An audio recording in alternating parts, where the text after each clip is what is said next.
जी अस्सलाम वालेकुम, सब लोग कैसे हैं? ठीक ठाक हैं। मैं आपके लिए ये इंतहाई कंक्लूसिव और एक्स्ट्रा ऑर्डिनरी आज वीडियो लेके आया हूँ, जिसमें मैं आपको एक इंतहाई सिंपल सादा एक टेस्ट के बारे में बताऊंगा जो बगैर किसी की हेल्प के आप घर में खुद कर सकते हैं। और इसके लिए कोई लंबे चौड़े मैकेनिज्म या बहुत ज़्यादा कोई इंस्ट्रूमेंट्स की ज़रूरत भी नहीं है।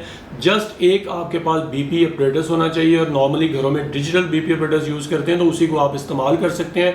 और इस टेस्ट से आप क्या असेस करेंगे? इस टेस्ट से आप वो रिस्क फैक्टर असेस कर सकते हैं कि आया आपके जिस्म में हार्ट अटैक, फालिज या आपकी शरीयानों में क्लॉट फॉर्मेशन का कितने % रिस्क है।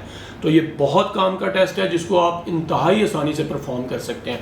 इसको परफॉर्म करने के लिए सबसे पहले आप इजी हो के 5 मिनट ज़रा बैठें, एक गिलास पानी पिएं ताकि आपके असाब पुरसुकून हो। और उसके बाद जब आपने टेस्ट परफॉर्म करना है तो आप इजीली किसी काउच या बेड पे स्ट्रेट लेट जाएं।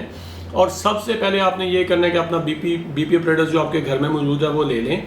उसके बाद आपने अपने दाएं बाजू और बाएं बाजू का ब्लड प्रेशर चेक करना है। पहले आप अपने दाएं बाजू का ब्लड प्रेशर चेक कर लें, उसके बाद आप बाएं बाजू का ब्लड प्रेशर चेक कर लें। और ब्लड प्रेशर का पता है आपको कि इसमें 2 रीडिंग्स होती हैं, जिसको उर्फ़े आम में एक ऊपर वाला ब्लड प्रेशर, एक नीचे वाला ब्लड प्रेशर कहते हैं। इस टेस्ट में हमने सिर्फ ऊपर वाले ब्लड प्रेशर का कमाल है और सिर्फ ऊपर वाला ब्लड प्रेशर ही लेना है। और हम डॉक्टर्स इस टेस्ट को अपनी ज़ुबान में ABI यानी कि एंकल ब्राचियल इंडेक्स बोलते हैं, जिसकी बुनियाद पे हम ये असेस करते हैं कि आपको फालिज, हार्ट अटैक या बॉडी में क्लॉट फॉर्मेशन का रिस्क कितने % है। तो ये इसमें पहले आपने दोनों बाजुओं का ब्लड प्रेशर ले लिया। लेट सपोज ये 130 आया दाएं बाजू का और ये आया 120/80। तो 130 मैंने पहले बताया कि आपने ज़्यादा वाला जो ऊपर वाला ब्लड प्रेशर है वो सेलेक्ट करना है। तो इस बाजू का चूँकि 130 है तो ये आपने एक साइड पे नोट कर लेना है। उसके बाद अगला काम आपने ये करना है कि आपने अपनी दोनों टांगों का ब्लड प्रेशर लेना है। इसमें हैरान होने की बात नहीं है। इस टेस्ट में मैं बता रहा हूँ आपको कैसे परफॉर्म करना है। आपकी जो एंकल है, आपका टखना है, इसके बिल्कुल ऊपर आपने कफ टाई करना है, जिस तरह आप बाजू पे कफ टाई करते हैं। तो सबसे पहले आप अपनी दाईं टांग का प्रेशर ले लें और उसके बाद आप बाईं टांग का प्रेशर लेंगे। अब मिसाल के तौर पे आपकी दाईं टांग का प्रेशर अगर 140 आया, ऊपर वाला प्रेशर, क्योंकि इस टेस्ट में हम सिर्फ ऊपर वाला प्रेशर इस्तेमाल कर रहे हैं, और आपकी बाईं टांग का जो प्रेशर है वो आया 150, तो 150 ज़्यादा है, इसमें भी आपने ज़्यादा वाला सेलेक्ट करना है। सो 150 आपने नोट कर लिया। अब आपके पास 2 रीडिंग्स आ गई। आपके एक बाजू का ऊपर वाला जो ज़्यादा प्रेशर था 130 और आपके एंकल का जो ज़्यादा प्रेशर आया 150, उसको आपने नोट कर लिया। फार्मूला क्या है जिसकी बुनियाद पे आपने रिस्क कैलकुलेट करना है?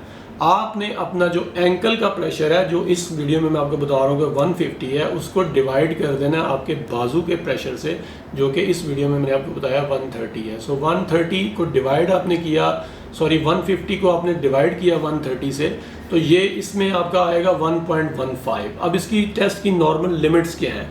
नॉर्मल अगर आपकी रेशियो आती है 1.0 से 1.3 तो ये बिल्कुल नॉर्मल है, आपकी शरीयाने बिल्कुल ओके हैं, उनमें कोई क्लॉट फॉर्मेशन नहीं है और रिस्क ना होने के बराबर है। और अगर आपकी रीडिंग आती है 0.9 से 1.0 तो ये बॉर्डर लाइन है, यानी कि मिनिमल रिस्क है, आप लाइफस्टाइल मॉडिफिकेशन से इसको बेहतर बना सकते हैं। और अगर आपकी रीडिंग आती है 0.4 से 0.9 तो इसमें ज़्यादातर चांसेस हैं कि आपको आने वाले वक्त में कोई इस तरह की क्लॉट फॉर्मेशन से, फालिज का, हार्ट अटैक का, या शरीयानों में किसी जगह पे पेरिफेरल आर्टीरियल डिजीज़ जिसको हम बोलते हैं, तो इसका रिस्क हो सकता है।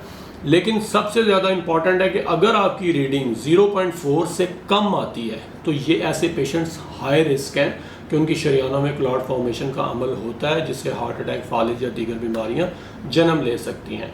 तो इस वीडियो को आप ज़रूर अपने दोस्तों के साथ शेयर कीजिएगा, क्योंकि ये बहुत ही इंपॉर्टेंट इन्फॉर्मेशन पे अपनी वीडियो है। और चैनल को जिन्होंने अभी तक सब्सक्राइब नहीं किया तो काइंडली सब्सक्राइब कर दें।